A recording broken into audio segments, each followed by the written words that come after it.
मैं क्या मुंह दिखाऊंगी। अरे तेरे पापा तो यही कहेंगे कि मैंने ही उसे बिगाड़ दिया है।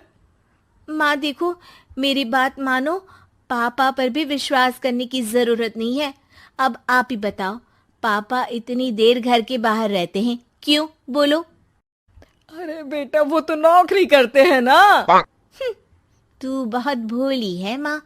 पापा का ऑफिस तो 7 बजे खत्म हो जाता है, लेकिन देखो कितनी देर से आते हैं। अरे नहीं नहीं बेटा ऐसी कोई बात नहीं है। सृष्टि माँ को एक औरत से बात करते पिता की फोटो दिखाती है। देखो माँ, कैसे हैं पापा। मैं ना कहती थी कि पापा सही नहीं है। मैं तेरे पापा से बात करूंगी। दे फोटो मुझे। ओ माँ, वो तो डिलीट हो गई। लेकिन चल, तूने तो देख लिया ना। पापा से बाद में बात कर लेना। और हाँ, मेरा नाम बिल्कुल मत लेना। हाँ माँ। अब क्या था, सृष्टि के माँ और पिता के बीच झगड़ा होना शुरू हो जाता है। सृष्टि के मन में क्या चल रहा था कोई नहीं जानता था।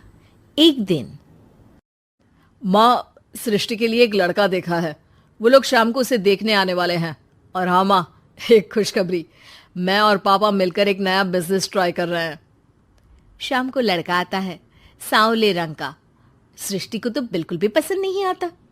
लड़की की माँ कहती है, लड़की का चेहरा तो कोई खास नहीं, लेकिन अगर मेरे बेटे को आप लोग सेटल कर दें तो मैं उसकी शादी आपकी बेटी से करवा दूं। सृष्टि को लड़का बिल्कुल पसंद नहीं था। उसे भाई पर गुस्सा आ जाता है। लड़के वालों के जाने के बाद कहती है, माँ देखा, शीनू मेरे लिए कैसा लड़का लेकर आया। न दिखाने लायक न सुनने लायक, सेटल भी नहीं, वो भी हम करे।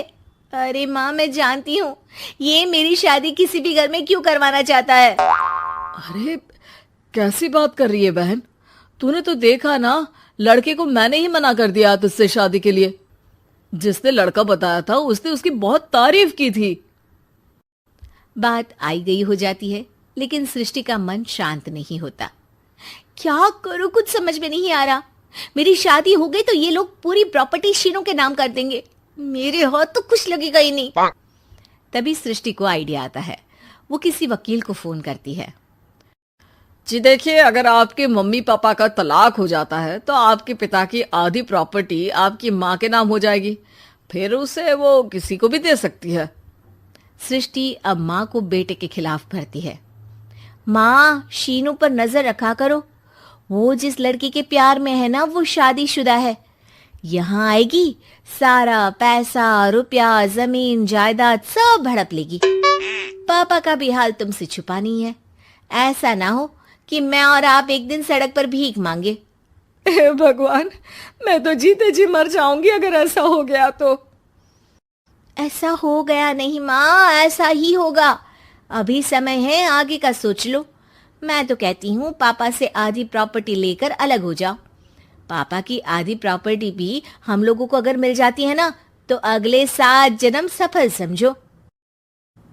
बेचारी माँ बेटी के कहने पर पति से तलाक लेकर अलग हो जाती है। सृष्टि अब पैसों से गाड़ी और अपने दूसरे महंगे शौक पूरे करने लगी। उसके दोस्त भी उसके पैसे इस्तेमाल करते। सृष्टि, कल तुम कहाँ थी?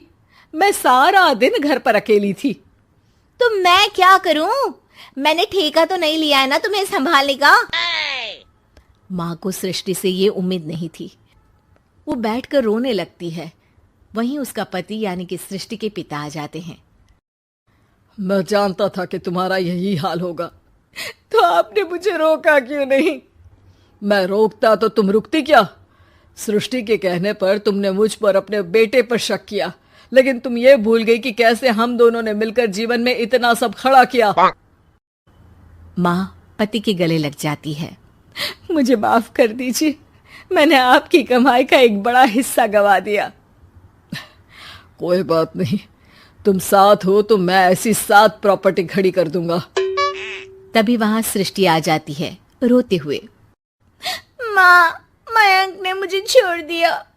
वो बोल रहा था जब तक मेरे पास पैसे थे तब तक ही वो मेरे साथ था। पापा, माँ, मुझे माफ कर दीजिए।